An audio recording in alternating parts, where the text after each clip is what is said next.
Hey Andre, so today's car du jour is the Fusion Hybrid, the 2017. It's very quiet. It's silent. Other than the fan from the AC. It is very silent because the engine's not running. That's cool. Yeah. So just so that you guys know, we get different vehicles every week to test drive, and sometimes we get one vehicle and sometimes we get multiple vehicles. Yep. But this week we've got the Fusion at the offices, but it's not any Fusion, right? No, it's the Hybrid Fusion, and we're doing a review of it on TFL Car. So if you're interested in a full review of this, go over to tflcar.com and you can actually read all about it. Yep. So I just got back from the Metris and Sprinter van launch. Okay. And I had a really interesting conversation, Andre. I kind of wanted to share with you and you guys as well. Basically, I met a guy by the name of Patrick Linden. He works for a company called ALG. Okay. Do you know what ALG does? No, what do they do? Well, so they get invited to the, in this case, van preview because they're the guys who help the manufacturers determine the residual value of the car. So oftentimes when you go and lease a car or when you go and buy a car, you're actually using the financial capital of, in this case, it could be Ford, to lease this car. And so Ford needs to know how much this will be worth after 3 years so that they can set the residual value on it. And they can plan, you know, their future models and everything else? Yeah, and it's really financial planning. It's not about planning of the car. It's about you know, the value of money over time and how much of an interest rate. So it all plays into basically, you know, how much this car will be worth 3 years plays into how much interest rate, how long the lease is, you know, how many miles you get, all that. And these guys figure all that out. All the boring parts? Well, all the mathematical parts. But it's a really interesting business because I had the opportunity to ask him the cars that hold their most value, the cars that lose the most value, and the brands that do the same. Okay. All right, so let's start with the brands. Are you gonna quiz me now? Or I'm gonna quiz you, dude. Yeah. Okay. And you guys too.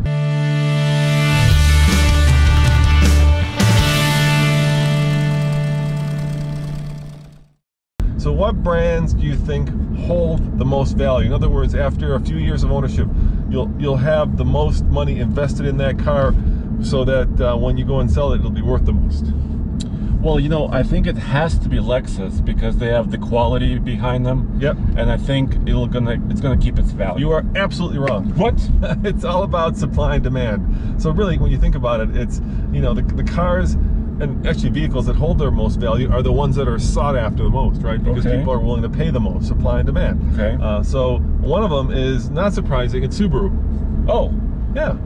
So, you know, Subaru is the most popular car in Colorado, especially Boulder. It is. It's very popular here, and it's also all Subarus of all kinds. Yeah, and it's also very popular, like in Vermont. I think that's on the coast. That's like New York State, Oregon, right? I think Vermont's their most popular region, kind of the New York area, upstate New York, Vermont, and we're the second popular. But think about it; they're a low volume brand, so they only build about 500,000 cars a year. So they don't like flood the market with cars, and so their cars hold their value the best. And what's the other one? This one I found really surprising. And it's not Lexus. It's not. And it's not Toyota. It's not. It's not Mercedes. It's British. I'm gonna give you a hint. It's British. Yeah, you'd never think about this. Rolls-Royce. No, it's Land Rover. That's the second. Really? Yeah, Land Rover holds. They really hold their value well.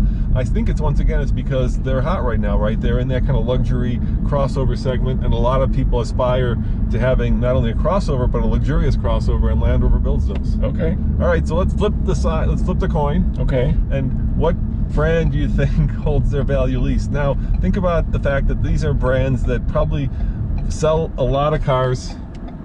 Right, they kind of flood the market so that when the cars come off lease or when they're available, there's a lot of them out there. So, two brands in this case that hold their value least, according to the guy I was talking to, which is one of the analysts at ALG. Patrick Lynn, that's you, dude. Okay, well, Patrick knows his stuff, and I'm failing this quiz. Okay, so how about Nissan? Yeah, got it. Exactly. Really? Yeah, Nissan. Okay. Nissan's one of the brands, and that's because they're really out there aggressively marketing right now. So when we go to the press launches, Nissan always says our sales are up by, you know, some stupendous amount year over year. Okay. And that's because there's a lot of corporate initiative right now to sell a lot of cars to become much bigger. And so there's a lot of incentives out there. Okay. And so when you think about it, if you're buying a car, and let's say the sticker price is $30,000, but there's an incentive on it, so when you're really paying for it, it's $25,000, right? So that car is really worth $25,000. So when it comes off of lease, or when so it's already, the value is already down. It's already devalued. Okay. Right. So that's why, that's one of the brands. Okay. And you know, that's a dangerous game sometimes that manufacturers can play, because when Volvo was owned by Ford, they played this game, right? Because there's only, let's think about it this way, there's only so many people that want a Volvo, right? There's only so much market demand for a Volvo. So you can cut the prices and you can incentivize the sales of Volvos. And Volvo actually sell a lot of them. You sell a lot of them, but you're basically forfeiting your future for current sales. And that's what happened with Volvo. So this was a while back. This was a while ago, yeah. Before they basically sold Volvo over to the Chinese. Okay. So they just flooded the market with Volvos, and then it was really hard for Volvo to sell cars because everybody who wanted a Volvo already had a Volvo. So what's the other? That's interesting. What's the other company? I wonder if it has to do with like fleet sales. It does have to do with fleet sales. You're exactly right. Okay. And the reason for that is because if you sell a lot into, let's say, rent-a-car, then you've got a lot of cars out there at a discounted price, and this brand does that. Can you think of the brand? How about like Chrysler or Dodge? Very good. Yeah, it's FCA. Oh, okay. FCA is like in general. In general, yeah. A lot of their brands. A lot of their brands don't. A lot of the cars don't hold their value. But there's a caveat. Okay. Okay. Now we're going to talk about the cars that actually hold, the vehicles that hold their most value. So these, I'm going to give you the two vehicles that nationally, and this is of course regional too, but I'm talking nationally now, hold their value the most. One of them is an FCA product. Can you think of it? I interrupt this video from a word from our sponsor, TFL Now. Did you know we have a brand new YouTube channel called TFL Now? And that's because soon YouTube will allow us to go live. Thus, we've created a new channel called TFL Now. But until then, we're posting all kinds of cool new car videos to TFL Now. In fact, well, we just did a drag race with a Camaro versus a Mustang GT. If you want to see that, just click above and check out TFL Now, where there's behind the scenes, where there's all kinds of extra videos, plus, coming soon, live videos. So it has to be a popular car. Yeah, that FCA owns. Or truck. Or truck. It can be a truck, a vehicle. A really popular one. Yeah, really popular one. We just bought one. We just leased one. It has to be the Wrangler. Exactly. They cannot build enough of them, right? It's supply and demand. Everybody wants one. Yeah, so if a lot of people want one, then what happens is even when they come off of lease or when they're up for sale after a few years, then people still want them, the price stays high. And the other one, which has been historically like through the roof, is a truck. I know this. I know this. Yeah. I was just in Texas at the San Antonio plant. Exactly, you got it. And they cannot build enough Tacomas. Exactly. The Tacoma, just, you know, especially here in Colorado, you can get a one-year-old Tacoma and it'll cost you the exact same thing as a brand new one. Yeah. That's amazing. They do not depreciate whatsoever. So if you want a vehicle that will hold its value, the Tacoma or the Wrangler. And it's interesting that both of these in some ways are lifestyle vehicles, right? Yeah. I mean, the Tacoma's a truck, but it's basically a kind of an off-roady lifestyle vehicle. It is. And Toyota said something interesting to me when I was there. They said they have about between 5 and 6 days supply of Tacomas, which means it's so small. You know, if you go to a dealership, so high, if you go to a dealership, it's likely that you will not find a Tacoma there. Right. So usually, you know, any car that has time on the lot in the single digits is a car that's going to hold its value. So let's flip the coin around again. What cars do you think hold their value the least? And this is actually a whole category of cars. So there's a whole bunch of them in here, but it's a whole category. So what category of cars?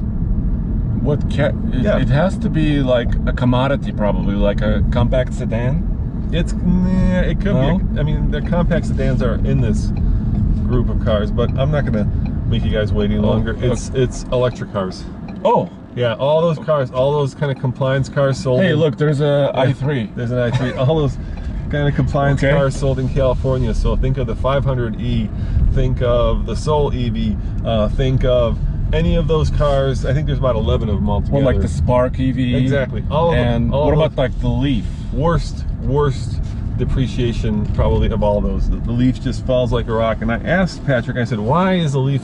He said, you know, you could probably get a 3-year-old Leaf, you know, the car that costs maybe 25 to 30,000 new, for under 10,000 in 3 years. I mean, it's just horrendous depreciation. And I asked him, why do those cars appreciate so much? And he said, because people know that the technology is changing so rapidly. It's moving like a cell phone? Yeah, like a cell phone, exactly. Okay. It's like this. It's like a cell phone commodity. Who wants like a 3-year-old iPhone, right? Not me. Exactly, and people know that, for instance, the Chevy Volt is coming out with a 200-mile range. Right. So why would you buy a Leaf that has barely a 100-mile range? But you know what? You could find a good deal on one. You could find a great deal on one. Yeah. If you don't mind, if you need transportation, right? Go get a Leaf. Yeah, if you want something that'll take you between 50 and let's say 70 miles of range. You get a used Leaf. It'll be fine. Now there is one exception to that rule, and you probably know what it is. I think it's a hyped car. Yes, probably. Yes. What do you think it is? Tesla. Exactly. Why do you think a Tesla is an exception to that rule? I think because there's not enough Teslas. They don't build enough Teslas. That's right. It's supply and demand. So supply has not yet come up with demand. That's one of the equation. And the other part, of course, is that it does get 250 miles on a charger. And what Patrick said, which is interesting, is there's one other reason, a huge reason that none of the electric cars have this. So what do you think that is? Think hard about this. What does Tesla offer that none of the other electric car companies offer? Elon Musk? No, God, that's probably going to be the opposite. They're superchargers. Right? They have a network of superchargers across super fast chargers. Charging that basically you can go to and you can drive across the country and recharge your car in 20 minutes up to about 80%. And so none of them have built out that infrastructure, and so that's why Tesla remains the king of the electric car. Interesting. But I just read that there are a lot of government grants to expand electric charging facilities across the nation. Yeah, so eventually I'm sure it's going to be to the point where there'll be chargers at every shopping center. There'll be chargers in a lot of office buildings. I mean, it's getting to that point already. It's getting to that point.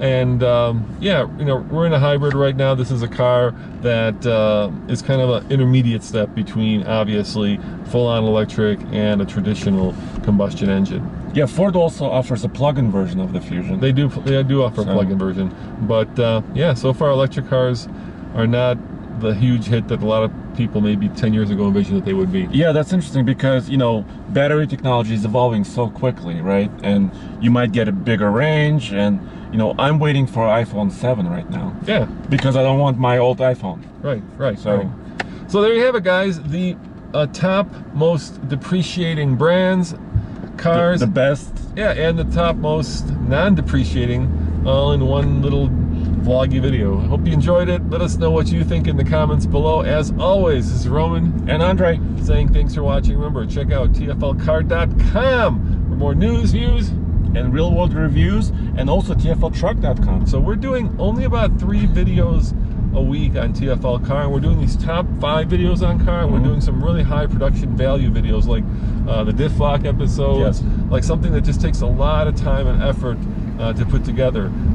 And then all that kind of behind the scenes stuff, all the extra stuff, and soon all the live stuff is going to be on TFL Now. So check out TFL Now. You can click above, you can click below, and we'll take you to our new channel, TFL Now. We've got about 6,000 subscribers on there, but if you like TFL and you like our videos, we're doing probably at least 2 videos a day on TFL Now. We're just really rocking out. It's huge, and also when it's going to go live, it's going to be big. Yeah, and we're doing truck videos on there too. So if you're into trucks, they're both car and truck videos on it. All right, we've promoted ourselves enough. See you guys. Right, ciao. Let's go.